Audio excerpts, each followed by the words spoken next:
आपके इस चैनल पर अब तक सोशल साइकोलॉजी, समाज मनोविज्ञान, साइकोपैथोलॉजी या मनोरोग विज्ञान, बेसिक साइकोलॉजिकल प्रोसेस, सांख्यिकी, स्टैटिस्टिक्स, रिसर्च मैथोलॉजी, शोध अनुसंधान, इन सभी से संबंधित नोट्स के वीडियोस अवेलेबल हैं।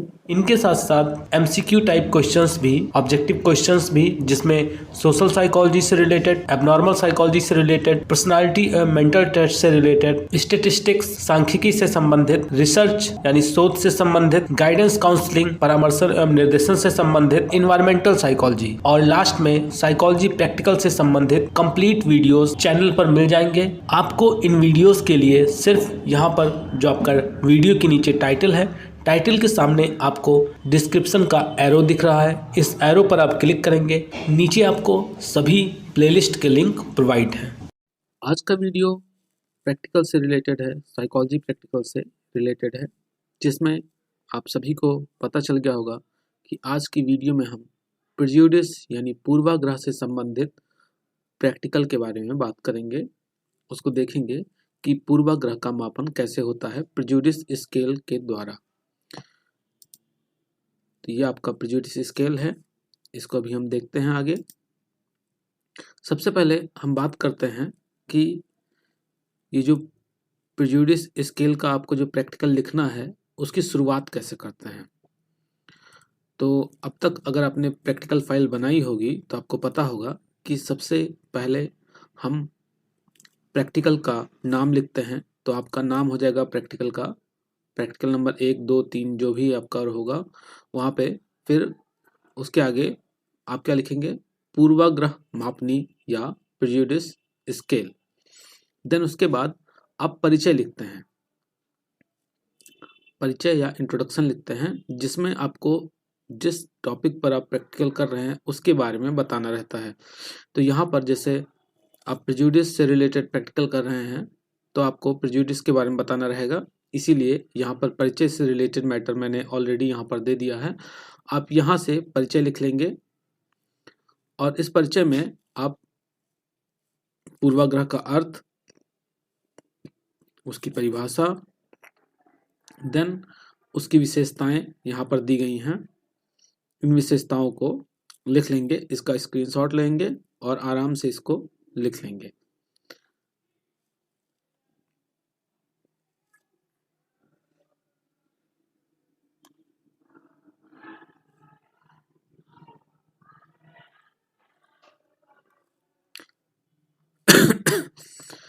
यहाँ तक हो गया, यहाँ तक आप इन सारी चीज़ों को कर लेंगे।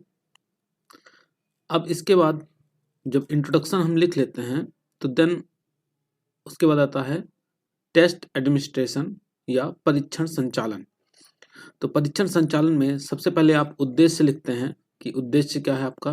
तो आपका उद्देश्य यहाँ पर यह है कि आप जो परीक्षार्थी है जिसको आप लेकर आए हैं, परीक्षार्थी के पूर्वाग्रह का मापन करना, परीक्षार्थी के पूर्वाग्रह स्तर का मापन करना, यह आपका उद्देश्य हो जाएगा।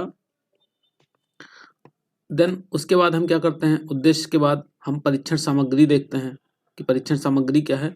तो परीक्षण सामग्री के रूप में हमने यहाँ पर डॉक्टर राजीव लोचन भारद्वाज और डॉक्टर हरीश शर्मा, इन दोनों के द्वारा निर्मित प्रेजुडिस स्केल को यहाँ पर लिया है। और मैं आप सभी से बता दूं कि इस वीडियो में इस प्रैक्टिकल का यूज सिर्फ मनोविज्ञान के स्टूडेंट्स को प्रेजुडिस स्केल के बारे में जानकारी देना है, उनको इससे अवगत कराना है। अगर आप इसका कॉमर्शियल पर्पस पे यूज़ करना चाहते हैं, अपनी क्लिनिक में यूज़ करना चाहते हैं, तो इसके लिए आप इनसे संपर्क करके ये प्रैक्टिकल ले सकते हैं।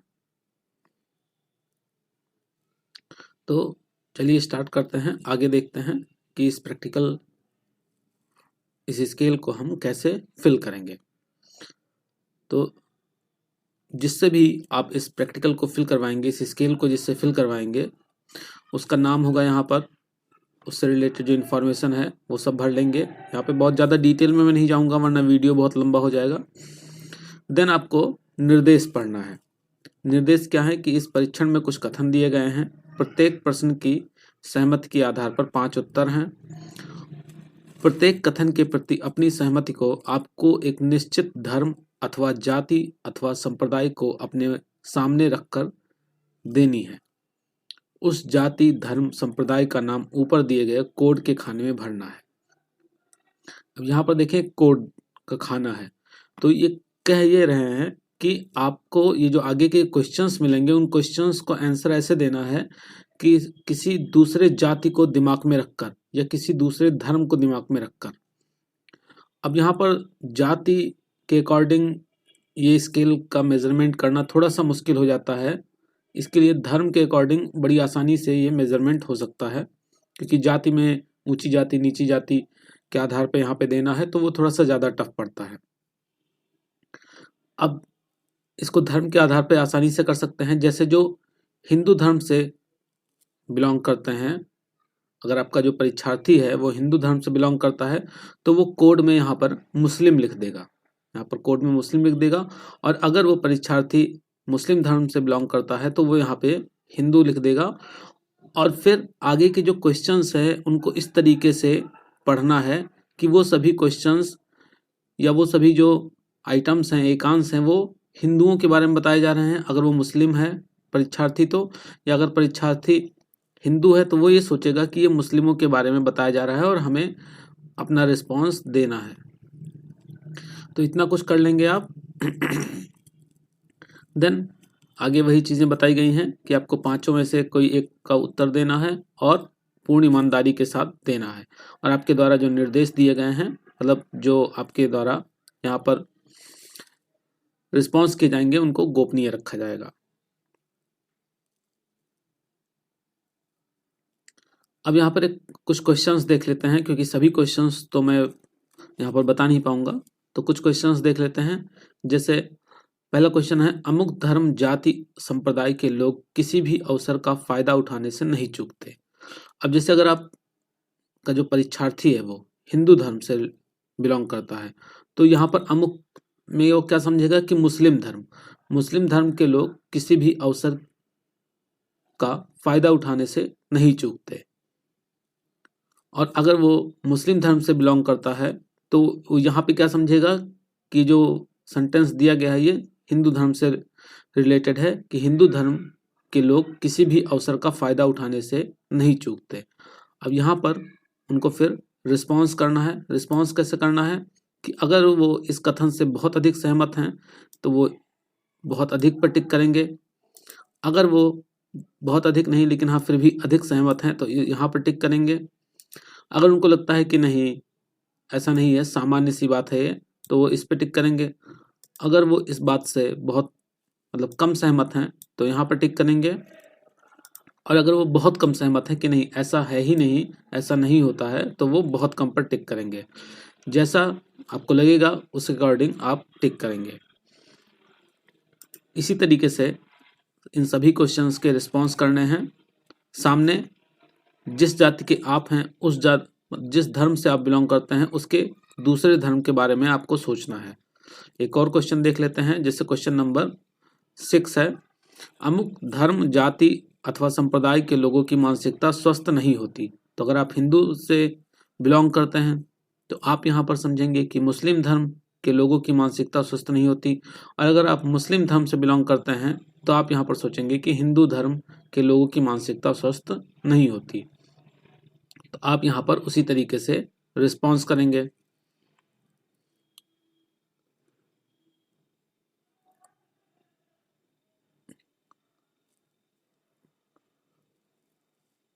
तो यहाँ पर आप क्वेश्चंस देख लेंगे और इन सब का आपको रिस्पॉन्स करना है। जैसे क्वेश्चन नंबर 12 देख लेते हैं एक बार, अमुक धर्म, जाति, संप्रदाय के लोगों को ईमानदारी तो जैसे छूकर भी नहीं गुजरी है। तो अगर आप मुस्लिम धर्म से बिलोंग करते हैं तो आप क्या समझेंगे कि हिंदू धर्म के लोगों को ईमानदारी तो जैसे छू के भी नहीं गुजरी है, मतलब वो ईमानदार बिल्कुल भी नहीं है।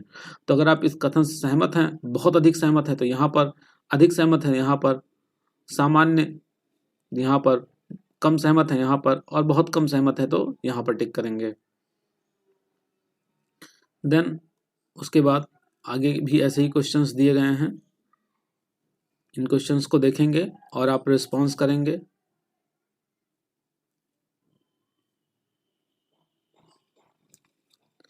एक क्वेश्चन और देखते हैं, क्वेश्चन नंबर 21। मुझे उनके धर्म में कैसी भी अच्छाई नजर नहीं आती। यानी हिंदू धर्म का है तो वो क्या सोच रहा है कि मुझे मुस्लिम धर्म में कैसी भी अच्छाई नजर नहीं आती, और अगर मुस्लिम धर्म का है तो वो क्या सोच रहा है कि मुझे हिंदू धर्म में कैसी भी अच्छाई नजर नहीं आती। तो वो उसी आधार पर यहाँ पर टिक करते हुए चले जाएंगे।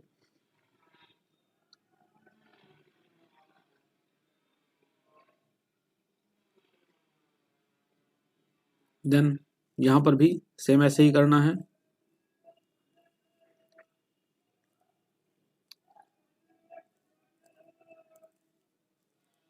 इसमें कुछ क्वेश्चंस थोड़े हार्श हैं, थोड़े मतलब डायरेक्ट क्वेश्चंस पूछ लिए गए हैं। वो कई बार ऐसे क्वेश्चंस का सामना करने के लिए हम तैयार नहीं होते हैं, और जब मैंने अपने कॉलेज स्टूडेंट्स को कराया तो एक ऑप्शन और चाह रहे थे कि सर यहाँ पर तो एक ना का भी ऑप्शन होना चाहिए, कि हम इससे बिल्कुल सहमत नहीं हैं। मतलब बहुत कम से भी वो नहीं, वो चाहते थे कि नहीं ना हो। तो अच्छा लगा ये जानकर, क्योंकि इससे पता चलता है कि उनके बीच धार्मिक सौहार्द है, इसलिए वो इस बात को मान रहे हैं कि नहीं, सामने वाले ऐसे नहीं है जैसे यहाँ पर दिया गया है। तो इस तरीके से आप यहाँ पर सभी क्वेश्चंस के रिस्पॉन्स करेंगे। रिस्पॉन्स के बाद फिर क्या करना है, बात आएगी इसकी स्कोरिंग की। तो स्कोरिंग कैसे करनी है? अगर आपने बहुत अधिक पर टिक किया है तो आप यहाँ पर 5 नंबर देंगे, अगर अधिक पर टिक किया है तो 4, अगर सामान्य पर है तो 3, कम पर है तो 2, और बहुत कम पर है तो 1। इस तरीके से सभी एकांशों के जो स्कोरिंग है वो आपको इसी तरीके से करना है, 5 4 3 2 1। और देन उसके बाद क्या करना है, स्कोरिंग करने के बाद आप टोटल ऐड कर लेंगे, उनको जोड़ लेंगे। जोड़ने के बाद जो स्कोर आ रहा है उसके आधार पर यहाँ पर हम उसका परसेंटाइल रैंक देखेंगे। तो अगर जो आपका परीक्षार्थी हिंदू धर्म से बिलोंग करता है और उसने मुस्लिम धर्म को दिमाग में रखते हुए रिस्पॉन्स किया है, तो उसके जो रॉ स्कोर आएंगे, अगर वो उसको रॉ स्कोर इस तरीके से आ रहा है 59, 71, 81, तो वो परसेंटाइल रैंक भी वो, अगर उसका 59 आ रहा है तो वो P10 होगा। अब आप सोच सकते हैं कि सर 59 और 71 के अगर बीच में आएगा तो क्या करेंगे? तो यहाँ पर उसका तरीका ये है कि अगर आपका जो स्कोर आ रहा है वो 59 के ज़्यादा पास में है, जैसे मान लीजिए स्कोर आ गया 62, तो 62 किसके ज़्यादा पास में है? 59 के ज़्यादा पास में है, तो आप P10 लिखेंगे। लेकिन अगर वही स्कोर ऐसा आ रहा है कि वो स्कोर आ गया 69, तो 69 किसके ज़्यादा पास में हो गया? वो 71 के ज़्यादा पास में है, तो आप P20 लिखेंगे।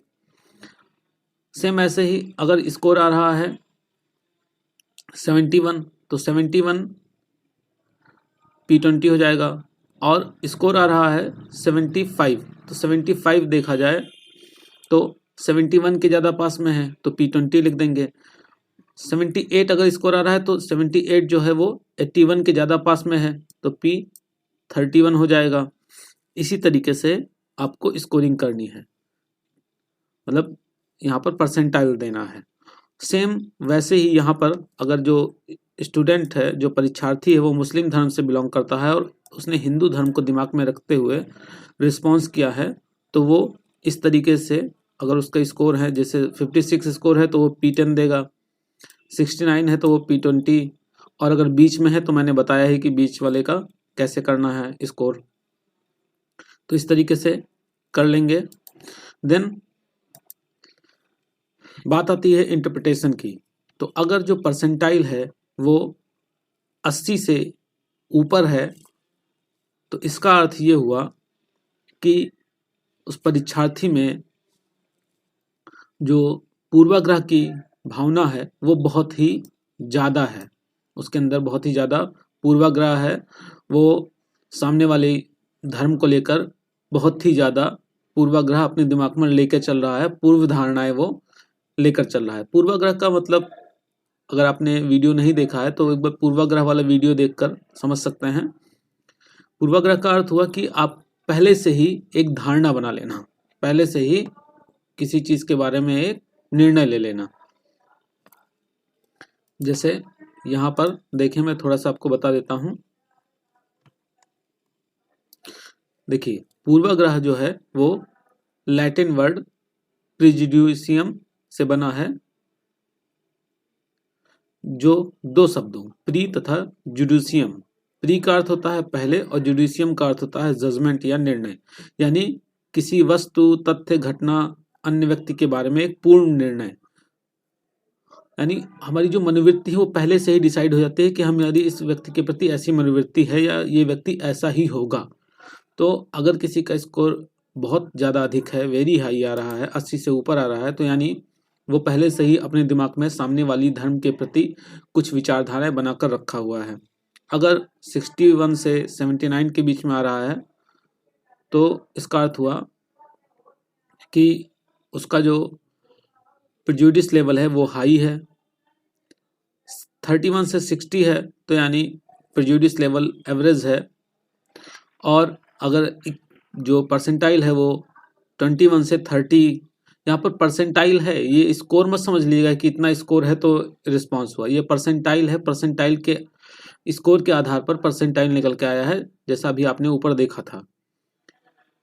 अगर किसी का P10 से P20 परसेंटाइल आया है तो यानी उसके अंदर जो प्रेजुडिस है, जो पूर्वाग्रह है, वो ना के बराबर है या बहुत ही ज़्यादा कम है।